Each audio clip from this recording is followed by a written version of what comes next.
Wonderful. Perfect. Okay, so good morning. I can get started, Nadia? Yes, the stage is yours. Wonderful. Wonderful. Thank you so much. Good morning to everybody. I'm Carla. I work at Materialize, joined the company back in 2003. That is a long time ago. And I have really seen the company grown from what it was back in the days, and that is a small sized company in Belgium with a few activities worldwide to what it is currently. Materialize is, well, I think we can call ourselves a reference household name in the additive manufacturing industry. We are now in more than 20 countries present with some sort of an office, and there's 2,400 people working within the company. What I want to do today is something that is entirely different in terms of topic from the first sessions that I really tried very hard to follow, and where Natalia was talking about materials. We're going to leave a bit the space of more technical aspects, and look at a very or look at the additive manufacturing industry from a very different perspective, and that is the world of M&A, the world of mergers and acquisitions. And more in particular, I want to share with you today a few tips and tricks when it comes to due diligence processes. So maybe let's start with defining what due diligence is. Due diligence is really an important step in any M&A transaction that you will do, where you will go into an investigation. You will essentially um, um, go and seek information about the company that you are either seeking to buy, seeking to go into a firm partnership with, or you are preparing for a due diligence because the company that you work for is for sale. So, or a part of the company, a certain product line or a certain business unit is going to be divested. And of course, any buyer, whether it's a some fruits you buy in a store or whether it's a company you buy, you will always want to make sure that you are understanding what it is that you're buying. And that is something that requires a bit of verification. And that verification process is what is called a due diligence. We've done a few of those at Materialize in the past couple of decades. The company has grown organically. It has also grown through certain acquisitions that we have done. There's also been a few experiences that we have in divesting product lines that we used to have. I've made a list. It's not exhaustive, but it does contain an overview of the main transactions that Materialize has been involved in. And I think that main purpose of this slide is not to show off on how many we have done, but it is a good way of explaining one of the key concepts that you will hear me talk about in the coming 23 minutes. And that is that there is no one stop shop approach. There is no one size fits all approach to M&A processes. And that has to do with a lot of different parameters. It has to do with the geography that you're going to be working for. An M&A process, a due diligence process is very different if you're looking at a company in South America compared to when you're talking about a company in Asia. It also has to do with the type of business that you're looking at to buy. If you're looking at a company that is a service bureau, a local service bureau, and you are looking at it because you want to establish your presence in a certain market, in a certain geography, your due diligence process is not going to be the same as when you're looking, as we did a couple of years ago, into acquiring a company that is in the medical field, active in the medical field, and that is operating from Brazil, because the information you will want to know about this company is fundamentally different. So that's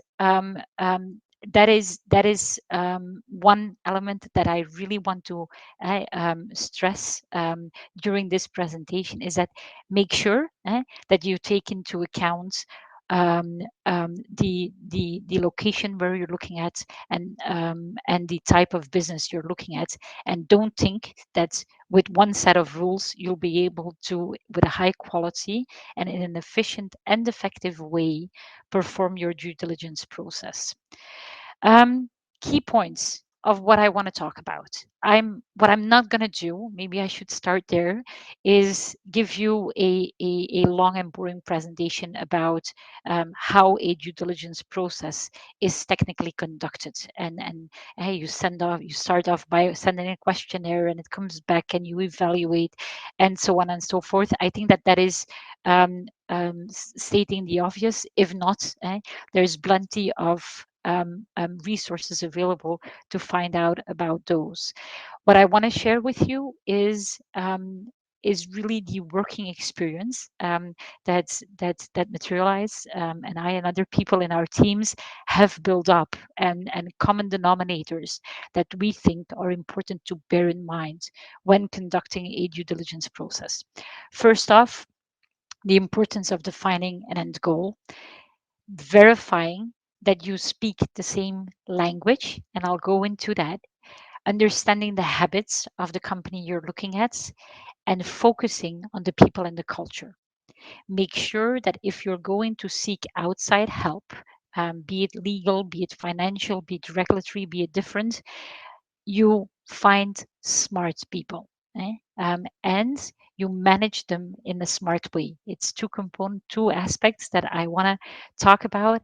And then at the very end, never think that the closing of the transaction is the end, because it is just the beginning. Let's start with this idea of you have to start with the end goal in mind. I said previously that there is no such thing as one set of rules when it comes to performing due diligence. There is, and I'm sorry for the pop ups, there is your end goal has to be defined, because you can do M&A transactions for very different reasons. You can do them because you want to grow the turnover of your company, and you want to focus on external growth, and therefore you are doing an acquisition that is mainly inspired by financial reasons. You can also do a transaction because there is a specific country where you know a company is working locally. You are having difficulties in building your business in that specific country. An acquisition can then accelerate your presence in that specific country. Or you can do a merger and acquisition process and start looking at buying companies and selecting target companies because there is certain aspects in technology that you're missing. You know that there's small players out there, or smaller players out there, that have interesting solutions for the technological challenges that you're facing, and therefore you want to, instead of do it yourself, you want to make a buy decision and look for it. Your due diligence process is going to have to be steered and started with the end goal in mind.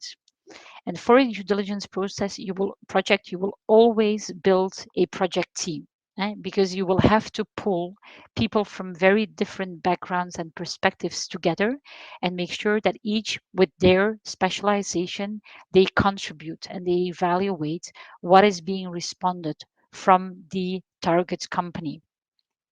Those people will not necessarily only be internal people. You will also sometimes have to pull in people from the outside world, from the legal perspective, which I know best. Um, that will be outside lawyers who are going to have to look at information given from the target from a local law perspective. For them as well as for the people who work internally on the project, it is important that you will do a full check, and that they can do that full check with knowing what the end goal is, because it will sometimes give them a perspective on what they should focus on whether their part in the project is is going to be a decisive point, an essential point, because it will help you defining into from all the information that is coming from the other side, does this yes or no falsify or make the achievement of my end goal, does that endanger it, or does that piece of information accelerate it? And therefore, this is my first tip and trick, is make sure that you and all people that are involved in the due diligence process know what the end goal is. Second, and what you see here is an excerpt of a standard due diligence questions list, which is typically sent out to the target company at the start of a due diligence process. And they will fill this out. They will answer to this questionnaire by building a data room that will contain the documentation that substantiates and provides evidence for all the answers that have been given. And of course, as part of your due diligence, you will be with the project team, you will be looking at all of those documents and pieces of information that are being given. But what is very important is that you speak the same language. Okay? There is standard concepts that within companies all of us use. There's financial concepts, there's turnover and bottom line and remuneration expenses and so on and so forth. There is in also the technology field, there's certain language and concepts and terms that you're using.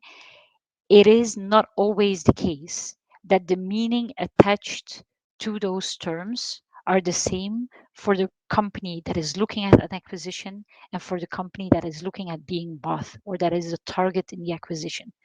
So, as it is very relevant to, if you are going to start the due diligence process, to make sure that you speak the same language. If I may give an example to help clarify this point, there is a very generic term that we hear a lot about and we increasingly hear more about in the past couple of years, and that is compliance. Compliance is a very broad term, but it has potentially many different meanings.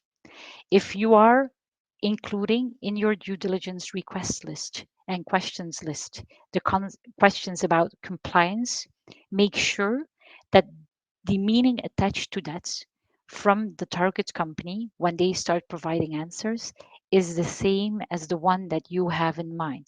Because compliance can be compliance with data protection legislation. It can be compliance with regulatory legislation, and it can also be compliance with ethical standards, ESGs, codes of conduct, and so on and so forth. And you may feel when you receive the answers to these questions, you may feel that the answers are not complete or that there is essential points and answers that you are missing. And that may be because there is an issue in the company that you're looking at, and they just don't have reached compliance at the level that you expect them to do. But it is also very well possible that they give a different meaning to the term compliance. So bear attention to that and make sure that there is common understanding and a common definition that you give to certain key terms. Third thing is to understand the habits. Um, I always feel that verification of documents uploaded in a data room is really only a very small part of the work that needs to be done in your due diligence process. It is a mandatory, it needs to be done. It is very much an essential part of your due diligence process, but it is by no ways it is going reading all of the documents that are in the data room, studying them, looking for discrepancies, trying to identify whether there are certain gaps that you need to understand. But you need to move on from there. You need to understand the habits of the company. And this ties back to the point that I made at the beginning, is the end goal. If your end goal is to really integrate the workforce of a target company and make it become your own company, what is going to be very important is going to be understanding the habits of the company. And a bit linked to that, it is also important to understand the people and their culture. Now, what is what happens frequently is that where you are in the due diligence process is that within the target company, it most of the times you will be talking with a very small group of people, because the people involved on the target side in the due diligence process is going to be small, and there's going to be heavy confidentiality around this project for the rest of the workforce of the target. That makes a lot of sense, and that is also what you want. At the same time, you need to bear in mind while you are in your due diligence process that there's a the vast majority of the people that might become your colleagues are people that you don't know. eh? And also that the culture in how these people are used to working, how they work together, whether they work together, and whether their way of working together is going to be a fit with how you work, is information you can simply not derive that from high piles of documents that are stored digitally in a data room. And that is what you need to find ways of speaking with people that work in that target company, and preferably people that have been around for a longer time, but also people that have joined recently, so that some of the impressions that you receive from looking at documentation can be validated, yes or no, through your conversations with the people that you're interacting with. A fifth thing, and a fifth thought that I wanted to share during today's presentation, is that you have to work smart. And what does that mean? Two aspects. First of all, you have to know very well when you start the due diligence process what you don't know. You have to make sure that in assessing the chances and the probability, and whether it is a good idea to proceed with a certain transaction, that there are certain things that you will not know. And you can fill that gap by appointing external consultants. Those can come from the technology side, they can come from the legal or the finance side. It doesn't matter. What I've felt and what I've experienced in the past couple of years is that you need to find smart consultants. And that is, well, that seems like I'm stating the obvious, but it's not easy. It is not easy because when you think about involving an external law firm, your experience will sometimes be that they come with their standard approach to what a due diligence process should be like. What you need to make sure is that they are very focused on what your end goal is, going back to the start of the presentation, that they also are aware of how you feel that the future possibility of integrating workforce in your own is also relevant criterion for your M&A process, that they are aware about this as well, because they might be helpful in achieving that part of the goal of the entire process. And you don't necessarily need external consultants who are nice or which you find easy to talk with. Those are all benefits and they're add ons. But what is essential is that they are able to work with you in a way that you feel they, in a very effective way, help you out with what it is that you're trying to achieve. Now, that is an expectation that you should not only direct towards the other side. It is also important that you manage those consultants in a smart way. And that means that if you feel that they're sidetracking, if you feel that they're focusing on things which, bearing the end goal in mind, you feel are not that important or have not that much relevance, that you try to steer them back to the path that you want to be working on. I need to nuance that statement because obviously, remember what I said earlier, you also have to be mindful of what it is that you don't know. Keep an open mind when you do that. Make sure that if they are insisting on a certain point and they feel it's important, that you find more out about this, although you had not anticipated on such an aspect being a key factor. Make sure to keep an open mind and be open to adjusting your process based on their advice. Last point, closing, which often comes with opening a bottle of champagne and feeling good about yourself and feeling how you've made a smart and high value contribution to the well being of your company. Closing is not the end. No matter how cheesy it sounds, but closing is the beginning. Because from the legal side, from the finance side, a lot of the work is done prior to closing. And you need to start up the due diligence process. You need to draft all the agreements, negotiate all the agreements, get them signed, and then they're signed. And then from the staff side and from the legal and the finance side, your work is done. But you need to make sure that when then the whole process of integration and realizing the goals of the transactions, when that work needs to start, you need to be mindful that that means that people have to start working with those contracts that have been signed.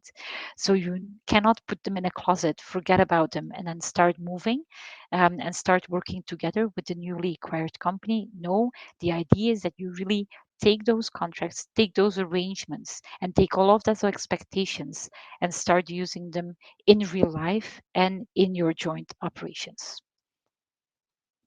And that's it. That is the summary. And for your information, I have summarized these six endpoints again. I hope that this was a clear presentations of the few points that I wanted to share, Nadia.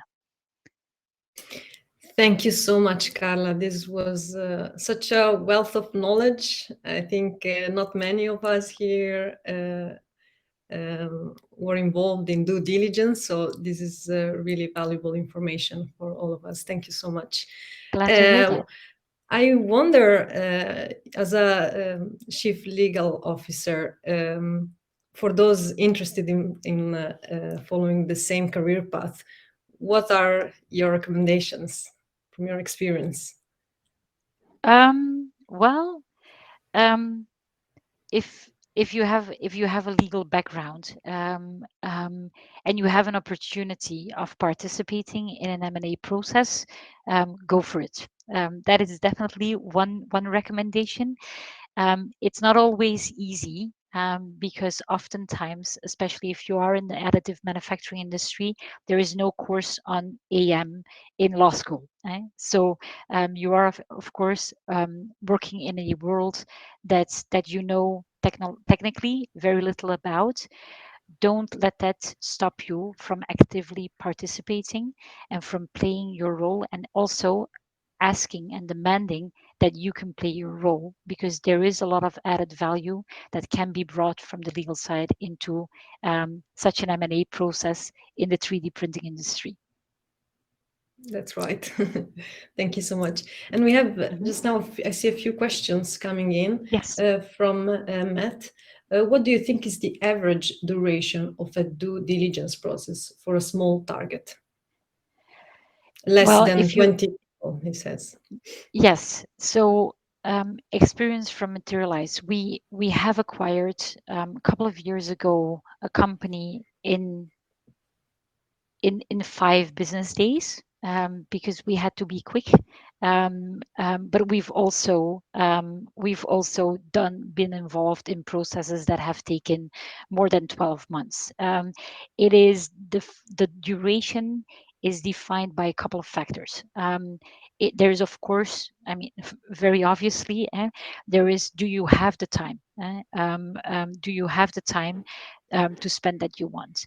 But then there is targets that you will know very well because you have been seeing them acting on in the industry for years, and you've been following them and monitoring what they were doing for a couple of years, so your degree of familiarity with the target is higher.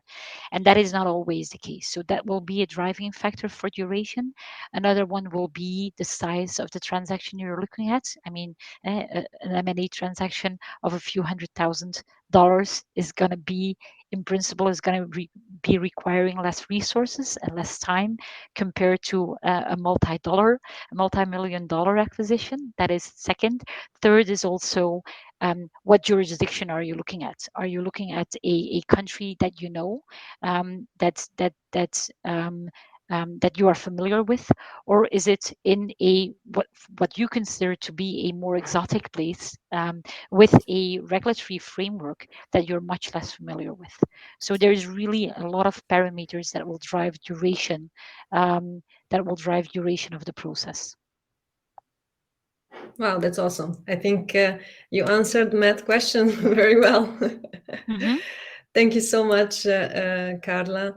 And would you be available in the networking session in I think so. that will be Can you starting half an remind hour? me?